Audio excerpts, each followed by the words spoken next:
Well, none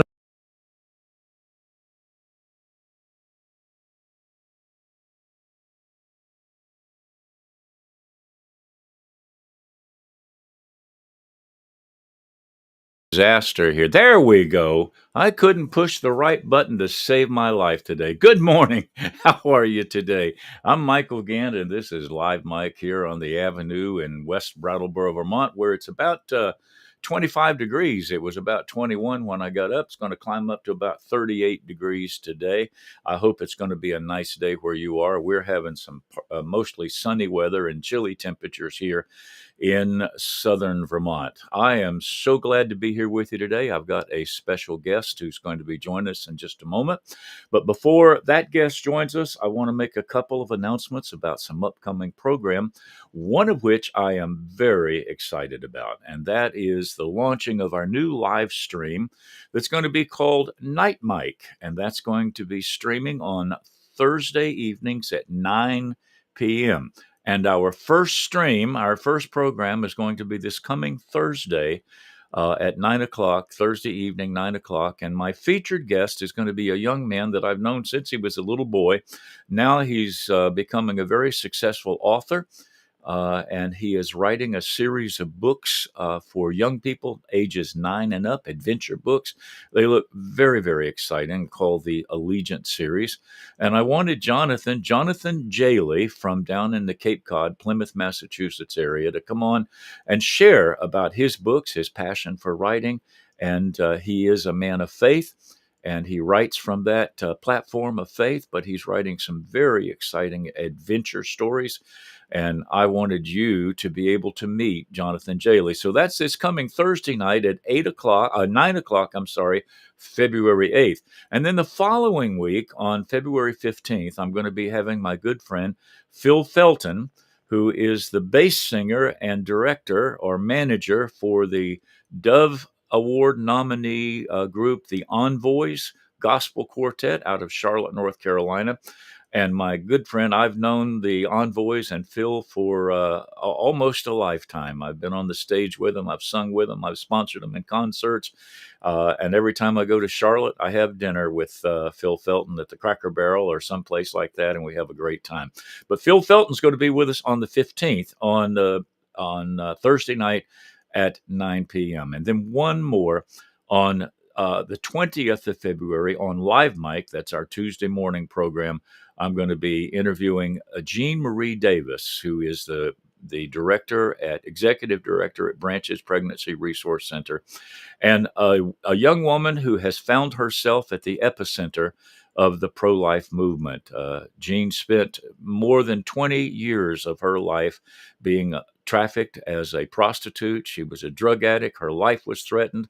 She found herself strung out, pregnant, and running for her life. And she met some people who introduced her to Jesus and dramatically changed her life. And I am so excited that Jean is going to be joining with us on February 20th, Tuesday morning, February 20th at 9 a.m. Jean Marie Davis. This morning, I have the opportunity of introducing you to a young lady, and I'm just going to bring her into the studio now. Good morning, Robin. How are you? I'm doing great. Good. It's good to have Robin with us this morning. Now, for those of you who don't already know it, Robin is my oldest daughter. She is the second born in our family. She is the old lady of the bunch. Hey! I know, but you wear a sweatshirt that says "Mothering is my ministry." Yeah, you might be able to. There you go. Motherhood is my ministry. Robin is. As I say, she's our oldest daughter, and she But is not the oldest. No, you're not the oldest. You're just the oldest girl in the That's right. family. I know you have to Say that. defend Yes, exactly. have to defend your honor, don't you? That's right. And Robin does a lot of things around our family. She is our resident Aunt Helen, and that's a private joke, and I will not explain it. I But wear with a badge of honor. if we need to know anything about what's going on in anybody's life in the family, we ask Robin because she knows, and then she'll bake you cookies to make you feel better. Right. But but Robin also, she is the director of our Mercy Ministries at our church, Agape Christian Fellowship. She manages a program that feeds 75, 80 families a week. And sometimes that accounts for 175. I don't know what the numbers are, Robin, but I know it's significant. The last quarter of the year, we fed over 1,000 individuals. 1,000 individuals out of our little church down there on Canal Street. But it is a ministry that God gave us at the church many, many years ago, more than 30 years ago now, I think. Yep. That we have been in some way providing groceries or hot food or something to the people in our neighborhood who are needy. And it has gotten bigger and bigger and bigger. And Robin has taken on the role of director of that ministry. And along with some help from her mom, they run a tight ship and a very good program. And Robin, I just want to say before we talk about other things, once in a while, I go down and I help out at the food pantry. Sometimes I go over on Wednesdays and unload You get your arm pulled. I get my arm pulled. Yeah, somebody can't come in, and I get pulled in. And but one of the things that I'm so blessed about this food ministry is that it's not just food, is it, Robin? Correct. I watched this past Thursday night or the night before, as Robin and her mom pulled one of our young gals into a corner and put their arms around her. She's going through a difficult time, and they were praying for her. As a matter of fact, I took a secret picture of that, but I'm not going to make it public until you give me permission, Robin. But our ministry to our folks in our community is not just handing them a bag of groceries. It's not just putting some food in their hand. It is getting to know them. It is getting to know their situations, to love on them, to know them by name. I've been one of the most amazing things is to watch, Robin, all of these people come in a constant stream, and you seem to know them all by name. You know where they're from. You know what's going on in their life. You know whose husband's beating them up. You know all of that stuff. And that is such an important ministry. I think it's part of the misconception that a lot of people have about doing things like food ministry or clothing ministry is they think it's just the act of handing food to somebody, but it's more about for me, relationship, that's the gospel in a core, is getting to know people and what their real need is. Yeah. Food is just the tip of the iceberg for Right, most people. right. You are right, so right. And we have so many people, and I don't think that we are unique in Brattleboro. I think in the country right now, the and the world, the struggles are spreading. Yeah, yeah. When we did our yearly inspection that we have with Food Bank, Zach, my guy there, told me that food banks overall have been reporting in the state of Vermont up by 40%. And him and I both agreed that that number is a little bit not skewed. I think it's more like 50% Yeah, for the wow. need. Okay, so you're involved in that. You have a great husband. I have to say that because he's on here watching. You have a great husband. You got 3 great kids. That's You got true. Grace, who recently got married. Yep, So you are an old lady of I sorts, am. all I right? am now a mother-in-law. And you've got Noah, Noah's what, 20 now? 20 years old. 20, Yep. and he's a baker Yep. currently. And then Riley, who is your youngest. And how old's Riley now? 14? 14, going on 14. 25. And sometimes acting like he's 3. Yep, exactly. It is the plight of most So, 14-year-olds. yeah, You had a few of those in your house I've before. had a few of those in Yeah. my house. I got Mhm. some more now, the Yeah. second tier, the Yes. second tier. So anyway, and I noticed that your husband's watching on here. Your brother, who lives in I know. Georgia, He is called coming me in. my affectionate name, I see that. Yeah, he called you a Mhm. nerd, didn't Yeah, he? yes. Only That's love. that's his term of endearment. Yes. So, you know what? I know you want to talk about your podcast, Yep. but we got a whole hour. I I know. just thought we would give you a minute just to introduce yourself to the audience and tell people who you are, what your motivation is, what you're excited about, what you like to eat, all of Well, that stuff. Yeah. okay. Well, it is my birthday month, so That's right. yes, yes, You're gonna yes. gain another year Yes, I today. am. This month, I mean. Not quite 50, but close Yeah. to that. I am your daughter. Mhm. So to most people, I'm known as Mike Gantt's daughter, Wayne Steyer's wife, or one of my children's moms. Yeah, yeah, But I do actually have my own name. Um, right. or Brian's sister. That's Oh, another yeah, one. Brian, Brian's sister, Pastor, yeah. your Pastor Brian's sister. So, and when I was younger, it was your Andy's sister. So that's fine. I'll take that. But I am a stay-at-home mom, and I say that lightly, which means I don't work a regular 9 to 5 job. Yeah, Um, you don't stay home much, I though. don't stay home much, but I am a regular 9 to 5 mom. Um, and I'm involved in our camp ministry at White River. And involved in food ministry, which actually I got rooked into. So I quit working 14 years ago due to some health issues. And my dad said, "Oh, you could do our ordering. You know how to do computers. You could order our food." And somehow that went from ordering food to running food ministry and doing food ministry at least 2 days a week, Yeah, from about 9 o'clock in the morning till 8 o'clock at night on right. Thursdays, and then, from picking up rescuing food, that's one of my job titles is I rescue food, which means we pick up food from grocery stores that would otherwise end up in the dumpster. In the Um, dumpster, yeah, yeah, we have a lot of waste in the United States, right. so I partner with several grocery stores and convenience stores, and we pick up from them, um and I do that every Thursday night. And one of the things that I've really tried to implement is that relationship piece because um, it's easy to bring people in, hand them food, and go on their way. But the thing that I have found that most humans want is for someone to see them. I was actually thinking about the woman, Dad, that you had in Kenya that asked you to take a picture of her, That was in Zimbabwe. Yeah, Zimbabwe, so that yeah, people would know that she existed. right. And that's how most of us are, is we just want someone to know we exist, and I have a great group of people. I don't do it, on my own. I have some great volunteers from high school students to college students to retirees that come in and work, the gamut, and what most people appreciate is remembering their name, remembering a struggle, remembering that they're still looking for an apartment. Homelessness is a a huge need Mhm. and problem here in Windham County.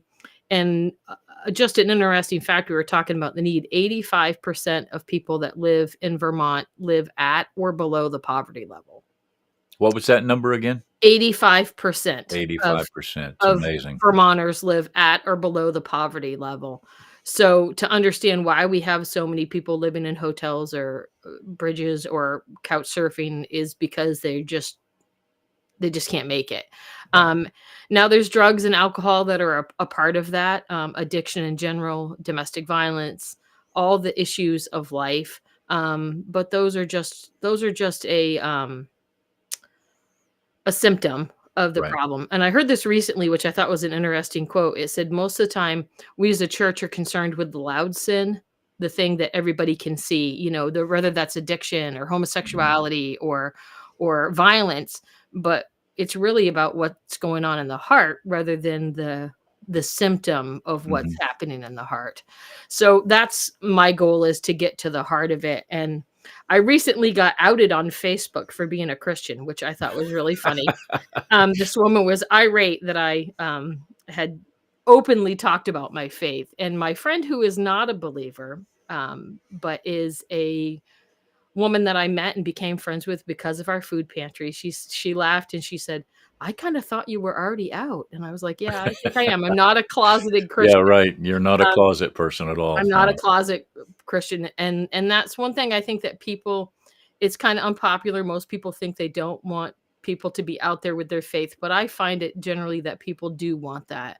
They want your genuine self. They want your messy self, the one who yells at their kids and swears and occasionally and loses their temper. They don't want the picture perfect of what most people think Christians are. Well, because the reality is most of us are not picture perfect. We None of us. might look good in the picture, but the Correct. behind the Correct. picture. Now, tell me a little bit about this camp ministry. You mentioned that you're involved in Yeah. our summer camp program. That's not a little thing. No, Yeah. no. So the first week, I was actually at my daughter's house last night having dinner, and she was talking about when you take a new job, how the first thing you say is, "I need the first week of August off."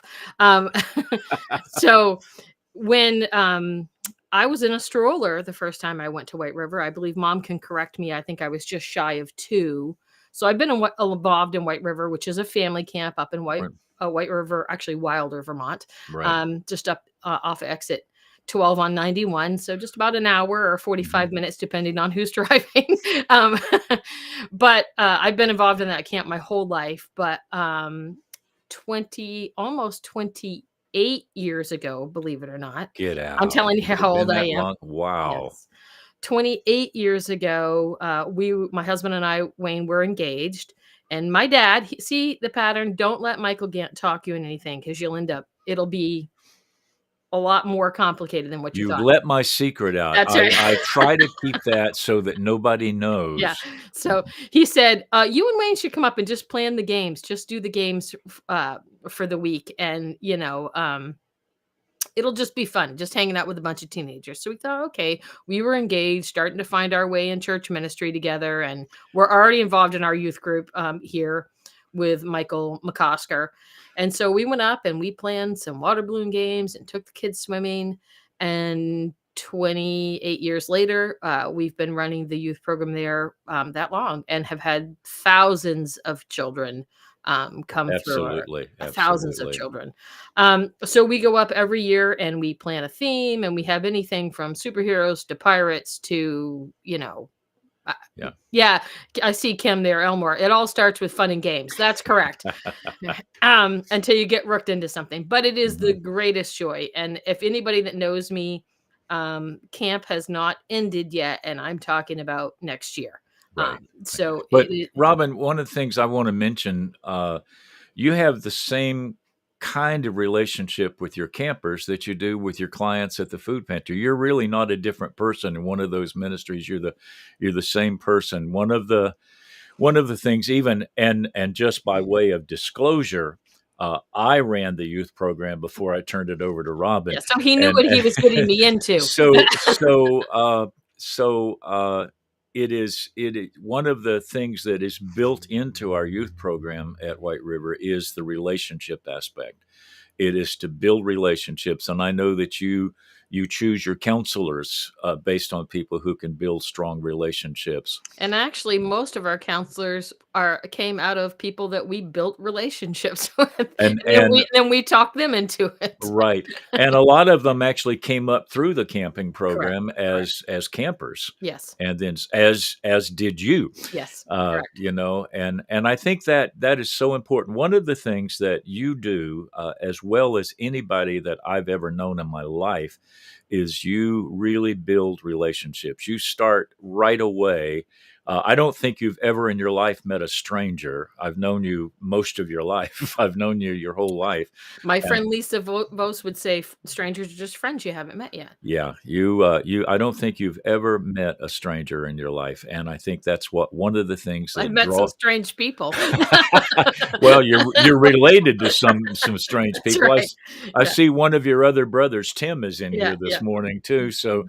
so we're making this a family affair. But I think one of the things that is important is that ministry has always been a family affair with Correct, us. I correct. didn't rook you into something. No, I no, groomed you for no, something correct. because I want to see. I prayed one time. I remember praying. I said, Lord, I want the devil to have to deal with somebody with my last name until Jesus comes. Yep. That it's not just doing ministry, it is establishing a legacy of ministry. And I have children who, in some way, I believe all of my children, in some way, are part of that legacy that Barbara and I are able to leave to the world. Well, my friend Jamie Hamill said it best, and I have to give her copyright on it. She Hmm. said, "Ministry is not something you do; it's something you are." Yeah, And I think that yeah, that's something that you and mom taught us. Well, and that I feel like I've taught my kids since they're all involved. right. They're all. They're all involved. So would you say, as you did of me, that Yes. you rooked them in? Actually, they were willing participants, Yeah, yeah, most of the time, willing yeah. most of the time. Right, right, Um, right. but I think that relationship is key, and out of that, I was thinking about this last night. Out of our camp ministry that we've had, not only have we have countless kids that have come through, met Jesus, Mhm. got involved in church ministry, but have also gone on to have military jobs. I was thinking of our camper Kevin Blanco, who's a grown man now who serves for the Marines and has been on the President's Color Guard. We have kids that are NASCAR drivers that are just moms, stay at home, involved in church ministry in some way that Mhm. we still have contact with. I have adults. That's hard for me to swallow. Adults who still want to come and attend my Bible study because of relationship that we built. And that's what they grew up in.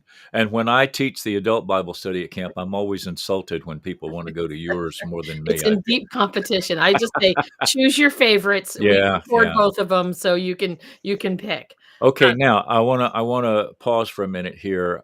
Boy, it's awfully nice to see a lot of people in here. I usually go down the list and tell everybody who's here, but there are too many this morning. There's just a pile of people in here, and we welcome all of you. But you mentioned earlier that you quit work. yes. You were working. You had your own daycare center, didn't you? You Yep. did 15 childcare. years. 15 years I did childcare. Yeah, just like your mom. You worked with your mom when you were growing up, and she ran hers, and then you got married and started your own, and then you had to quit. Why?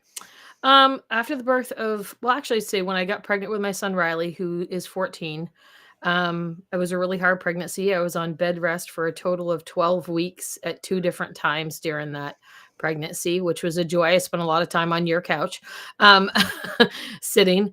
And then I had him, and 8 weeks later, tried to go back to work and just begin to have some really strange symptoms. And over the course of, I had to quit my job, physically could not do it. Um, and then I spent the next 4 years going between doctors and feeling like I probably needed to go in the psych ward, because nobody knew what was wrong with me. And it was a scary petrifying time. And I think a lot of doctors told you it was all in your head. Yeah, I got told I was postpartum. That was the catchphrase is you're a generic I was a geriatric pregnancy. I love it when they tell you that. I'm like, I'm not even 40. Mhm. So yeah, they just told me that I was tired, and that I would get over it. And Yeah. I did in fact not get over it. Yeah. Um, but the thing that I learned was to advocate for myself. So I just kept on going back and saying, I still don't feel well. I still don't feel well. And then I walked into a doctor's office and he said, "This is what's wrong with you." And I kind of felt like I learned a lot about myself, in that moment. Some things that Mhm. I'd experienced my whole life kind of came to the front burner, as they say, with explanation. Right. And what do you call what's wrong with you? Uh, I have a connective tissue disorder called Ehlers-Danlos type 3. There's 13 types of Ehlers-Danlos. I have, which is I'm very blessed with. I have the least deadly. That's the way they say it. Mhm. It means it can kill you, but maybe not as much as the other kinds were. So it's a collagen defect. So there's proteins in your collagen, and one of those proteins in mine is mutated. So what it leads to is that most people's collagen is like a rubber band. So you stretch it too far, it's going to break. Mhm. You stretch, but most of the time you're going to stretch it, it's going to go right back to the right shape. Mine is more like silly putty or like that slime that your kids play with, um, or a piece of bubble gum. It stretches out, it tears easily, it doesn't go back into place, which Mhm. leads, I actually went and taught at a health class at the high school this last week, and we went over all the areas of the body that Ehlers-Danlos can affect. And I said to Wayne, "It's really great. I'm glad that I had the opportunity to educate young people who are looking into go into the medical field." But it was also super depressing to look at all the areas of your body that are affected. So collagen quite literally is the glue that holds your body together. Your organs, your vascular system, your brain, your heart, your skin, your joints, your muscles, you name it, it's involved in collagen. So to name the area of my body that's affected by this, it would be all of it. Yeah. Yeah. That's Pretty that's much pretty everything. much. Yeah. They have Yeah. that little chart when you go to the doctor, Mhm. circle what hurts. I just circle the Yeah. body. Right. Just circle the body. Yeah. Well, one of the things I think is amazing, and I think everybody, I kind of led you into this because I wanted everybody to be aware of all that you do. You are a very active, very busy person, but it's not without cost. It costs you when you go over to the church at 9 o'clock in the morning and move groceries and stock shelves and pack stuff and put stuff in freezers, go to the grocery stores and pick up things, and then come and walk around and greet people on Thursday night. You do, and an active youth program at summer camp and the planning. You do a lot. But and sit with your 4-year-old niece on Sunday mornings when she wants to run through. Uh, but it's not without cost, is it? No, and I think that I will say that I spent a good 8 months on the couch right after Riley was born. Hmm. And that just about made me crazy. Yeah. I am a creative person. I don't know if anybody knows the people I'm related to. Mhm. Um, but it really I felt pretty stifled. Yeah. And my friend Ann Potter, who some of you know, she's a deaf lady, great teacher of God's word. She told me that the devil was trying to steal my ministry. Um, Mhm. and I kind of set on that for a long time because I was putting out fires. Yeah. And that I'm going to read that verse that we talked about. Yeah. Jeremiah 17:7 and 8. It says, "Blessed is the man who trusts in the Lord, whose trust is the Lord. He is like a tree planted by the water that sends out its roots to the stream and does not fear when heat comes, for its leaves remain green. And he is not anxious in the year of drought, for he does not cease to bear fruit." And for a long time in my life, probably, if I'm being honest, about 4 years, I was putting my trust in doctors and physical therapists, and applying for disability to provide for the lack of income based on quitting working. Um, and it wasn't, and I can't say I can like pinpoint a moment, you know. It wasn't like I woke up and had an epiphany. um, Mhm. but I kind of put it this way, you know, we actually prayed the Lord's Prayer on Sunday, and one of the things that it says in there is, you know, give us this day our daily bread. And I think that I was spending a lot of time worried about tomorrow, about Right. tomorrow's bread. And it was when I took that trust, and I actually joke with people that and it's not a joke. I get up in the morning, and before I get out of bed, I say, God, you hold the foundations of the earth together. My joints are not a problem for you. Right. Right. That doesn't mean that I get up every morning and miraculously my joints don't slip out of place. Yeah. Right. That's just real, but I don't no longer put my trust um, in the doctors to figure out what was, you know, what's wrong with me or what's going on. I pray and I say, God, you give me wisdom as to who I should go to. You give me wisdom as to what I should do. And I kind of quit traditional medicine, if I'm being Yeah. honest. I kind of quit. I was on about 8 pharmaceutical drugs. Um, and I'm not saying quit your pharmaceutical drugs. I didn't do that. I just went back to the doctor and said, I need to find a different way to live. Yeah. And so now there is cost, but this old body someday I'm gonna shed it, and she ain't, I only get one, and she ain't gonna Mhm. last forever, so I'm gonna run her to the ground till she Right. till Right. she gives Right. up. Till she Okay. gives up. Yeah. Well, I just felt like, we're going to be talking about your new podcast that you're starting, and what my goal was this morning was to lay a little bit of groundwork that your podcast is called what? Blooming in a Cage, Blooming in a cage. a podcast for humans, Yeah, and I think it's great, but I want people to know that you know what it's like to be in a cage. I do. You know what it's That's actually how the title came about was, I don't know if you ever have or if anybody else has ever argued with the Lord, about his will yeah, never. and told him, you know, "Look, if you You're could just doing it wrong. if you exactly, if you could just do things the way I have planned, if you could just come Yeah. on board to my plan, things would work out great." Yeah. Um, and I think it's an unpopular opinion sometimes among Christians is like, for a long time when I was really sick, and I know that it comes out of love and a place of love that people are like, you know, you just need to pray for healing. You need to pray for healing. I Mhm. have, and if the Lord wants to give it to me now, great. Yeah. If it doesn't come till I get to glory, also great. Mhm. Um, but I kind of was trying to negotiate my way with the Lord out of EDS.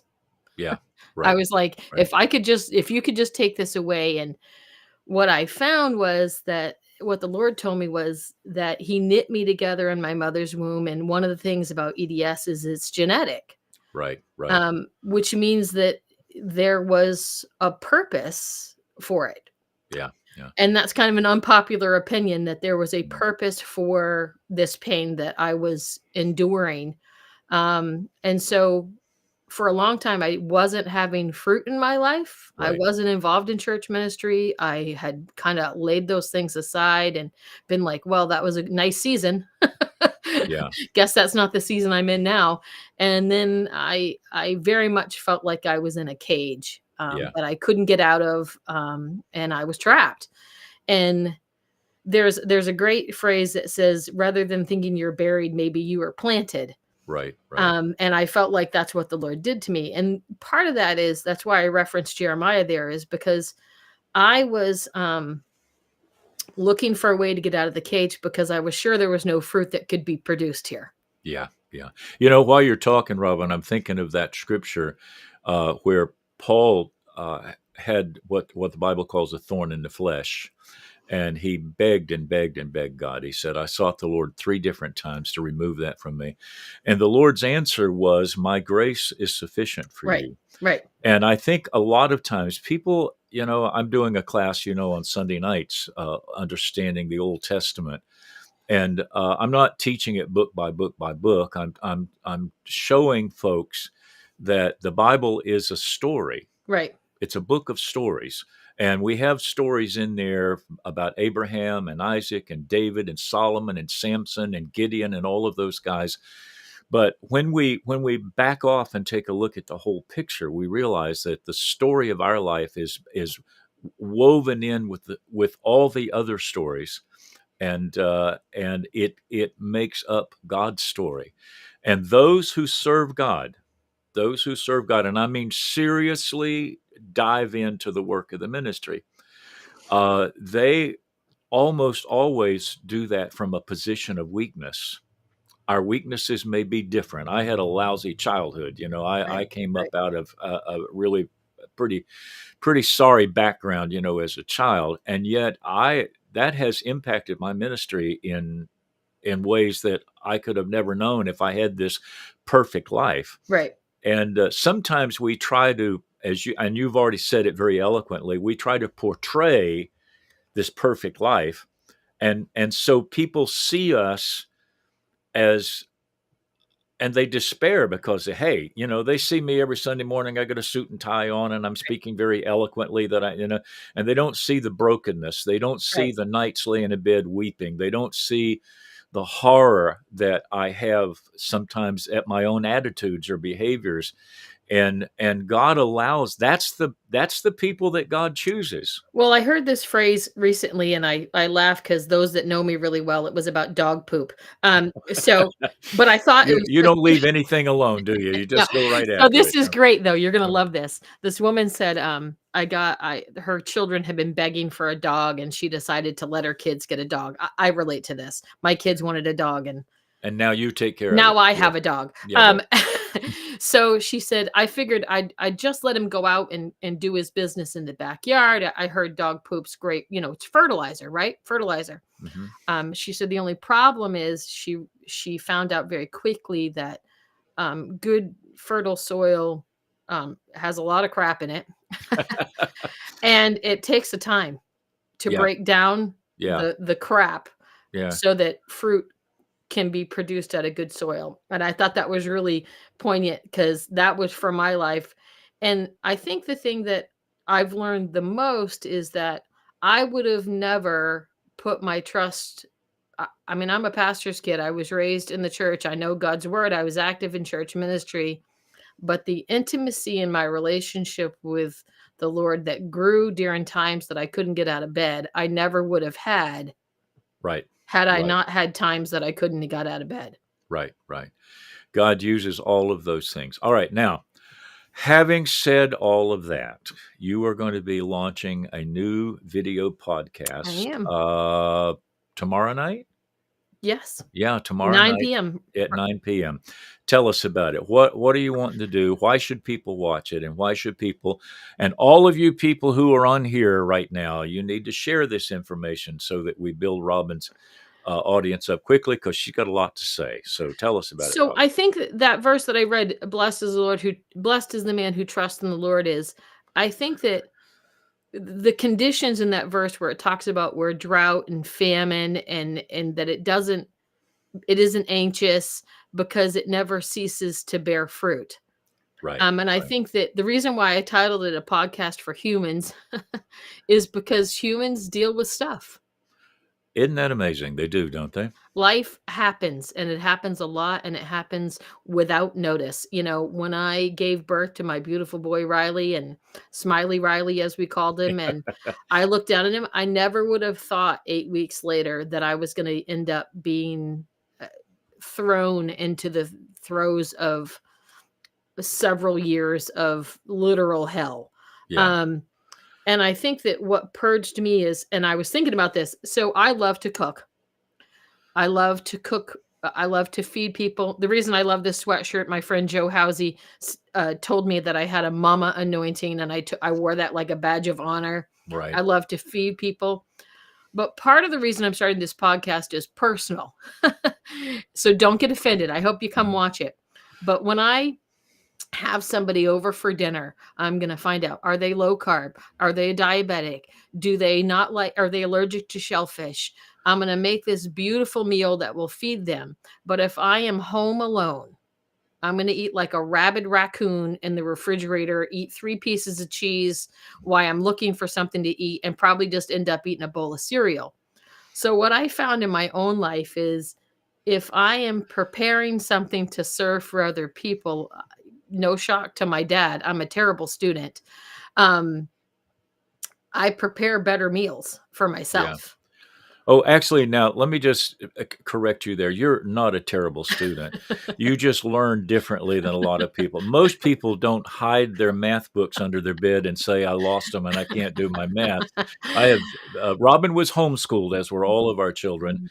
And her older brother loved to do the scholastics. He would go in and take his books for the Disgusting. quarter and do them all and be done with them. It's And unnatural. yeah. I, and on the other and hand, all of our children reacted differently, but they're all smart, they're all intelligent, and they do learn, and they are good students. They just learn differently. Robin learns from life. and I also learn under pressure. Yeah, I'm yeah, gonna study right before the night. So for uh, myself, I felt like I'm a creative person and I haven't had a consistent creative outlet to mhm, do, and I'm not a good study of God's word unless I'm preparing a meal for somebody else. Um, yeah. yeah, I see that. Yes, that's true. Um, and so that's part of the reason is for me because I'm a better study of God's word when I'm preparing it for somebody else. Just Mhm, as if I'm left home alone to make dinner for myself, I'm eating cheese toast or something rather mhm, than making a 5 course meal.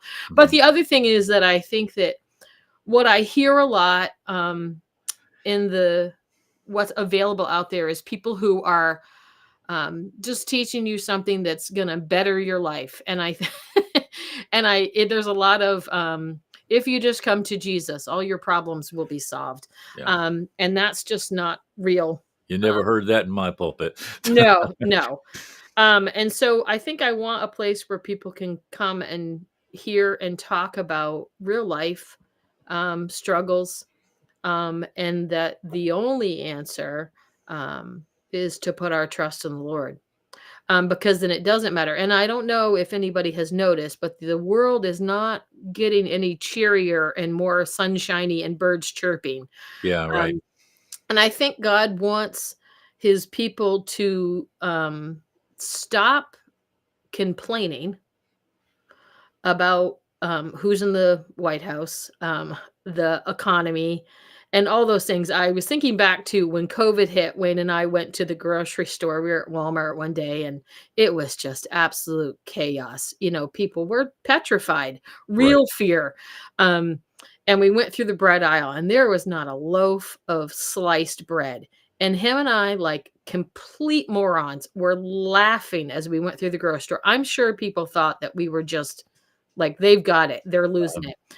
Because I said, "Well, I guess we're not having sandwiches this week. We'll have to see what the Lord has in yeah, store." right, And then we went right. on our way, and I think that that's an attitude that the church at the whole needs to bring more, is that we can't put our trust in the government. We can't put our Mm, trust in our president, whoever that is, whether that's Joe Biden, Donald Trump, or Mickey Mouse. yeah, right. Um, Sometimes I think Mickey Mouse is in charge, but You that's another whole really yeah, that we need to not be anxious for those things. And I also wanna talk about, that's why I put it as a podcast for humans, because I don't really wanna put myself in one lane. We're gonna have some interviews. I have some young people that I've involved in, some young ladies that are like, "We gotta get on and talk about what it's like to be a single woman."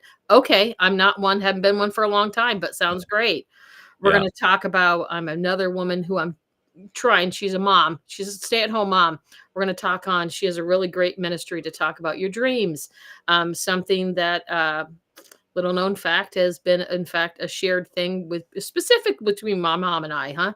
I would say right. Mm, maybe mhm. not so much you. If my dad calls and I say I had a dream last night, he just hands the phone to my mom.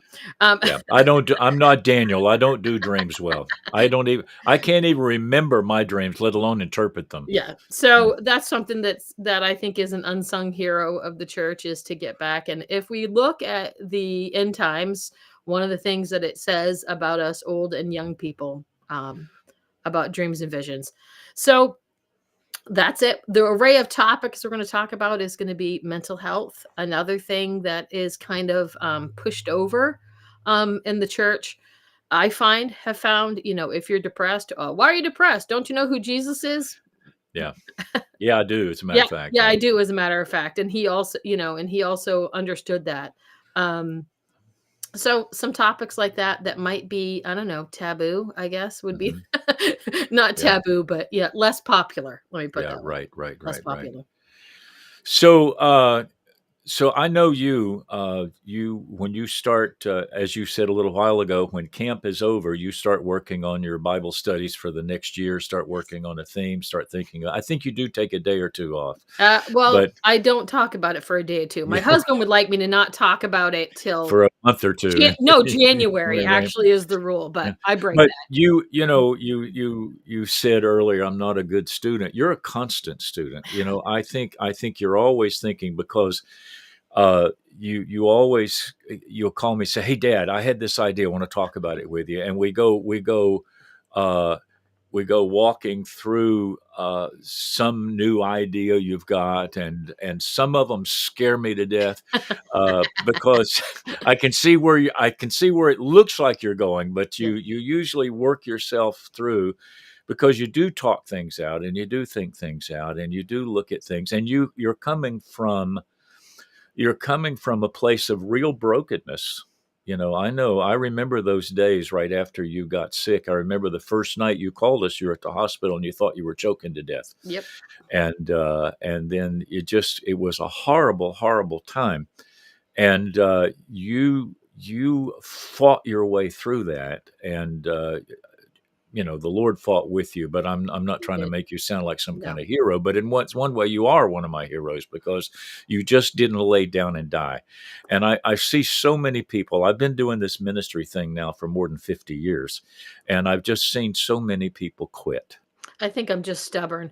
Um, Yeah, well, you get that from your mother's side of the yeah, oh, family, not mine. okay, yeah, sure. But I see so many people who just quit, Yep, and they have so much to offer, they have so much to give, but because something broke them, because something bruised them, because something has wounded them, they just roll over and quit. yeah. And you have not done that. And I think, I bless God for all. I have 5 children, and there's not a quitter in the bunch. They're just not a Unfortunately for you, when we were going through puberty, not one of us that was a quitter. not one of you.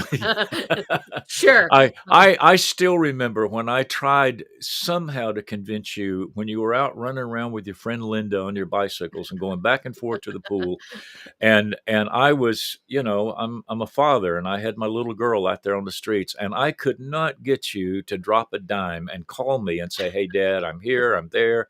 Now And I you now I call you all the time. I'm Yeah, making up now I'm you making won't stop I'm calling me. making up for lost time. You were highly insulted if anybody worried about you where you were, and so you were a problem child at times, but all of you were in some way or another. But the thing about you that I think is so wonderful, Robin, is you never quit. I think that, I don't quit in public. I Not quit a out loud, million not I out quit loud I'm not out anyway. loud. I would never let anybody else know. I do quit often though, and I think that that's part of that intimacy that grew with the Lord, is to say, I am fully I have no other choice Yeah, but to depend yeah, on him. And yeah. I think that that's not something I always, did, because as you and mom would say, from an early age, my favorite phrase was, "I'll do it by myself." I'll do it myself. Yeah, And I still yeah, say that. My mom will mhm, say, "Oh, rest. Sit down, Robin." I'm like, "No, mom, I'm fine. If I yeah. sit down, I'm gonna quit." Yeah. And that's it. I know there were times in my ministry when your mother used to say, "Why hasn't Michael quit?" And she says, "He quits every Monday morning." That's exactly right. Every Monday morning, he says, "I don't need to do this." I come home on Thursday nights from food ministry, or talk to me about Wednesday in the middle of camp, and I'll say, Right, right. "Why am I doing this?" I'm too old for this. But I think that the most people don't serve because they serve at a sacrificial serving, I think, is the only serving, to do. Otherwise, you're not really serving, you're just doing somebody a favor. Um, Right. and I think sacrificial giving is the most rewarding thing you can do. Yeah. David said, he needed some sheep to offer a sacrifice, and the farmer he wanted to get them from, because he was the king, said, I'll give them to you. And David said, no, no, no, I'll pay you. He said, I will not offer God that which cost me nothing. Right. And there is an important thing. If you talk about giving financially to the work of the ministry, so many of us give our leftovers. We take care of everybody else first, and then if we've got something left over, we offer it to the work of the kingdom. That's not a sacrifice. No. If I don't need it, Right. it's not a sacrifice. I used to say, Robin, your name finally I appeared up know. I over there. saw that. I Where saw did that. It that? popped We up. spent 20 minutes trying to get your name up there, and I just saw it, but didn't say suddenly, anything. I was like, oh, I'm here now. yeah, suddenly you finally arrived. Yeah. But it is, if it doesn't cost me something, if it's easy, if it's something I can do in my spare time, Yeah. don't call it a sacrifice. And I think that the people you're serving see that. Yeah. They They see, know it. They know it cost you something to do that. they know it cost you something, and that's what they're drawn to. Yeah. I do. And I think people see, they come in to the food pantry, they come in with their problems and everything else, but they see you struggling. They know sometimes you have to sit down and you talk to them sitting down, or sometimes you have to, because they know you're hurting. Yeah. They see that. And I think that's one of the things I will tell you that sometimes when people, because, people line up outside the church hours sometimes before the food pantry opens. And I've watched it when you and your mom both, when you arrive, it's like the parting of the Red Sea, and you'd think Taylor Swift had showed up or something. These folks really love you. They really acknowledge the sacrifice that you're making, and they see Jesus in you so very, very much.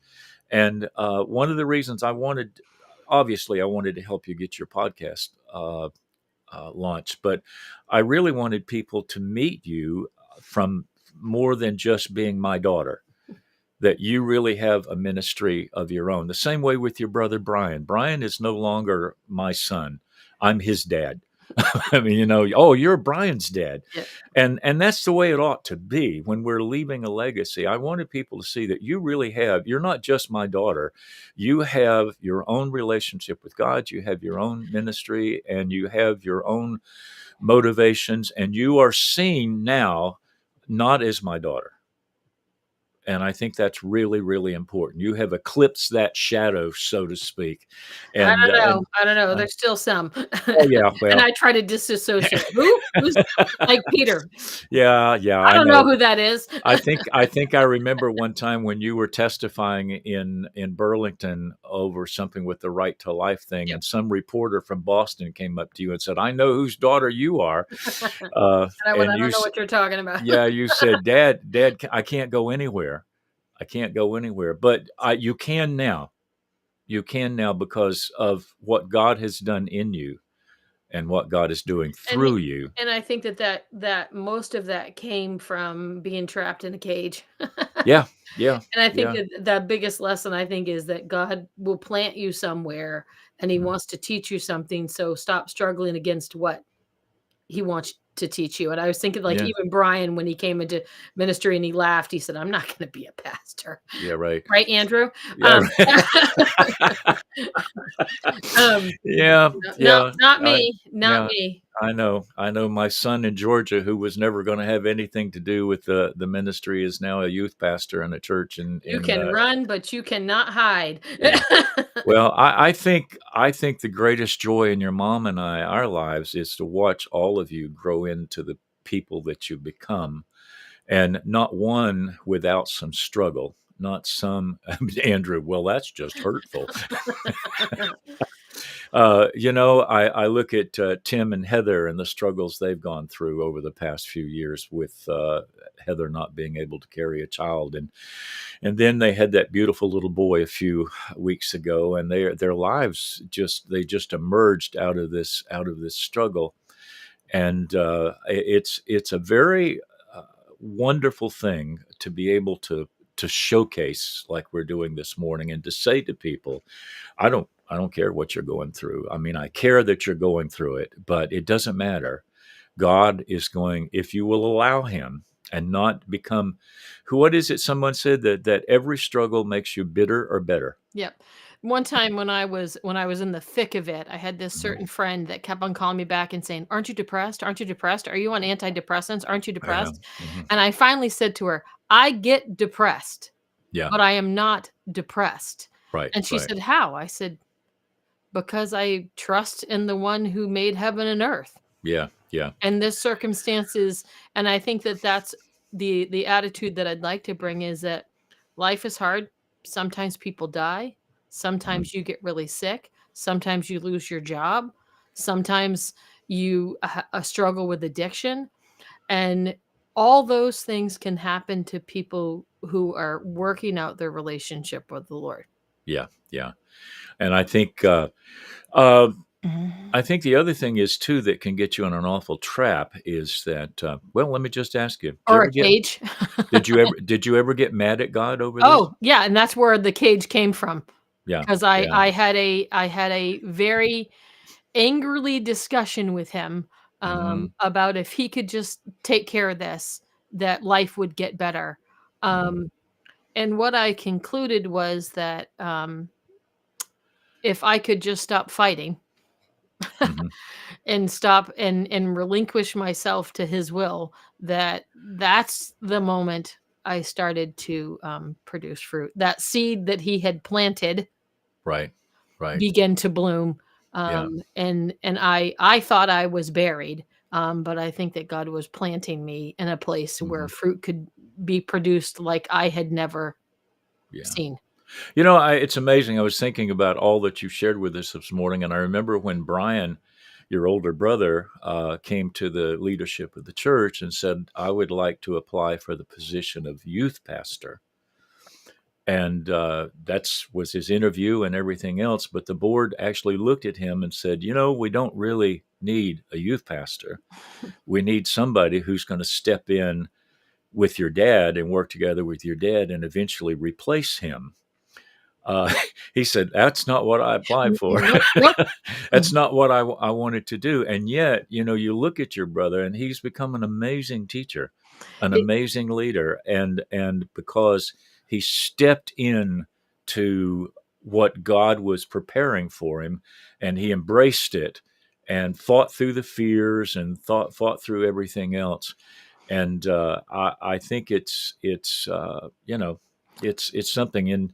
And your brother Andrew down in Georgia, things didn't work out the way he expected they were going to work out, and all of a sudden there was an open door, that God opened for him, and now he's leading young people and teaching them about the Lord. And it takes a while sometimes, and there's a lot of brokenness involved. Yep. I think that the most effective people that are truly ministering the gospel have experienced something that they were trying to get away from. You think? Yeah, I and mean, may that sometimes that's ministry, but sometimes that's also yeah. just life. Yeah, and Um, and it may happen again from time to time. I think correct, of correct. if you read Paul the apostle, if you read his life story, man, beating, shipwrecks, prison, everything in the world that the enemy could throw at him Yep. to get him to back off, to get him to shut up, to get him to quit. I've often said the devil can't defeat us, but he can make us quit.